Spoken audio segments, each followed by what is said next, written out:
जनवरी 1857 में एक दिन दमदम में एक निचली जाति के मजदूर ने एक सिपाही को अपने लोटे से पानी पीने के लिए पूछा।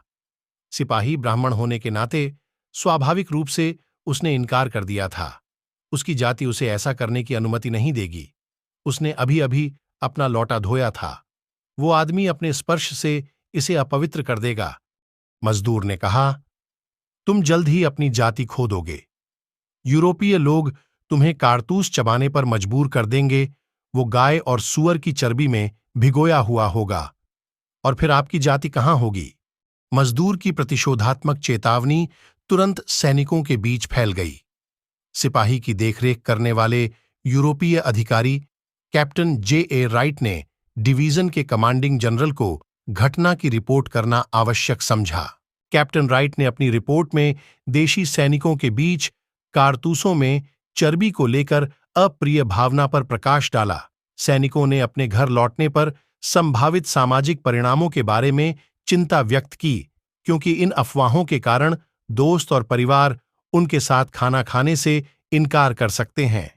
डिवीजन का कमांडिंग अधिकारी जिसे यह पत्र पारित था, यह मेजर जनरल J.B. हर्से थे, जिनके पिता माने जाते थे आधे भारतीय, और इस वजह से उनको भारतीयों के रीति रिवाजों के बारे में काफी ज्ञान था।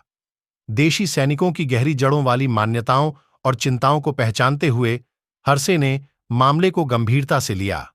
उन्होंने लोगों को ऐसे चिकने पदार्थ का उपयोग करने की अनुमति देने की अपनी सिफारिश की जो उनकी धार्मिक भावनाओं का उल्लंघन नहीं करता था।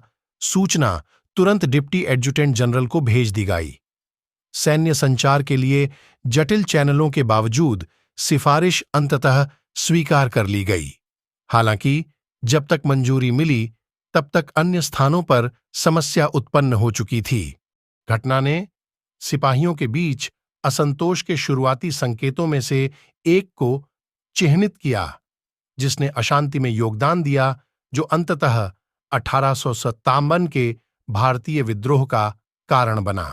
4 फरवरी को बैरकपुर में दूसरी नेटिव इन्फेंट्री ने शाम की परेड में सिपाहियों ने अपने गहरे अविश्वास का प्रदर्शन किया नए कारतूस के लिए, और यह स्पष्ट कर दिया था कि भले ही उन्हें अनुमति दी गई हो अपनी स्वयं की चिकनाई सामग्री का उपयोग करने की, लेकिन वे अभी भी खुश नहीं थे।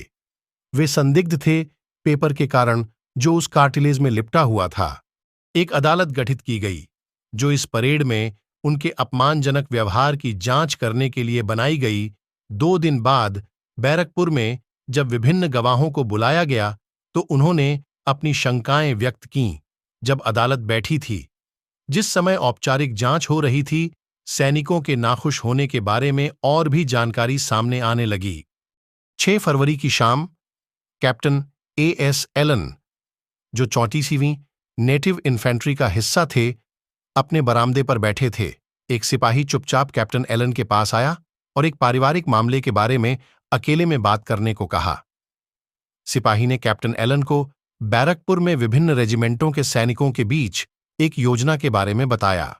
उनका इरादा अपने अधिकारियों के खिलाफ विद्रोह करने और उनके रहने के क्वार्टरों, बंगलों को जलाकर विरोध करने का था। ऐसी अफवाह थी जो सिपाहियों में विद्रोह बढ़ा रही है कि बैरकपुर में सिपाहियों को नियंत्रित करने के लिए दीनापुर से तोपखाने के साथ एक यूरोपीय रेजिमेंट भेजी जा रही थी।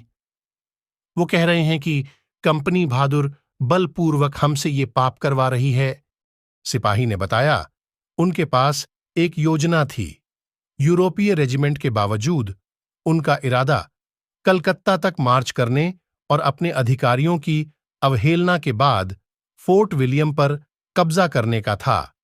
34वीं नेटिव इन्फेंट्री के एक जमादार, जो कि एक देशी अधिकारी है, उसने संभावित विद्रोह के बारे में चेतावनी दी। उसने बताया कि रात के समय रेजिमेंट के 2-3 सिपाही जमादार के पास आए। उन्होंने उसे अपने साथ शामिल होने के लिए कहा और उसे परेड ग्राउंड तक ले गए। परेड ग्राउंड में जमादार ने विभिन्न रेजिमेंटों के लगभग 300 लोगों को साथ पाया। इन लोगों ने अपने सिर कपड़े से ढके हुए थे, जिससे उनके चेहरे का केवल एक छोटा सा हिस्सा खुला रह गया था। यह विशिष्ट स्वरूप उल्लेखनीय है। लोगों ने जमादार से अपने साथ आने को कहा। जब उन्होंने पूछा कि वे क्या योजना बना रहे हैं, तो उन्होंने बताया कि वे अपने धर्म के लिए मरने को तैयार हैं। इसके अलावा उनका इरादा स्टेशन को लूटना और यूरोपीय लोगों को मारने और जहां भी वे चाहें वहां जाने का था। उन्होंने औपचारिक जांच, न्यायालय जांच के नतीजे भी कलकत्ता भेजे। जनरल हर्से के बेटे लेफ्टिनेंट जॉन हर्से, जो प्रशिक्षित हैं और उन्होंने इंग्लैंड के एक सैन्य स्कूल में पढ़ाई की है, अदालत की बैठक में शामिल हुए। लेफ्टिनेंट हियर्सी अदालती कार्यवाही के दौरान देशी अधिकारियों को दिखाने के लिए एक एनफील्ड राइफल और कारतूस बनाने की सामग्री लेकर आए। देशी अधिकारियों को राइफल पसंद थी, लेकिन फिर भी उन्हें चिंता थी, खासकर कारतूसों में इस्तेमाल होने वाले चमकीले कागज को लेकर बनी हुई थी। मेजर जनरल हर्से ने 9 फरवरी को एकत्रित सिपाहियों से हिंदुस्तानी में धारा प्रवाह बात की, सिपाहियों द्वारा समझी जाने वाली भाषा, इस बात पर जोर देने के लिए कि नए कारतूसों के बारे में उनकी चिंताएं निराधार थीं। जनरल हर्से ने बताया कि ईसाई बनने के लिए मजबूर करने का विचार गलत बेतुका था। उन्होंने समझाया कि ईसाई धर्म स्वयं जबरदस्ती का विरोध करता है, केवल उन लोगों को स्वीकार करता है जिन्होंने स्वेच्छा से विश्वास को अपनाना चुना है, जबकि सिपाही उस पर विश्वास करना चाहते थे, लेकिन उनके मन में यह संदेह घर कर गया था। उनकी चिंताएं केवल आंशिक रूप से कम हुई थीं। फरवरी में 34वीं नेटिव इन्फेंट्री से सैनिकों को टुकड़ी का एक समूह भेजा गया था, एक विशेष कर्तव्य के लिए बैरकपुर से बेरहामपुर तक।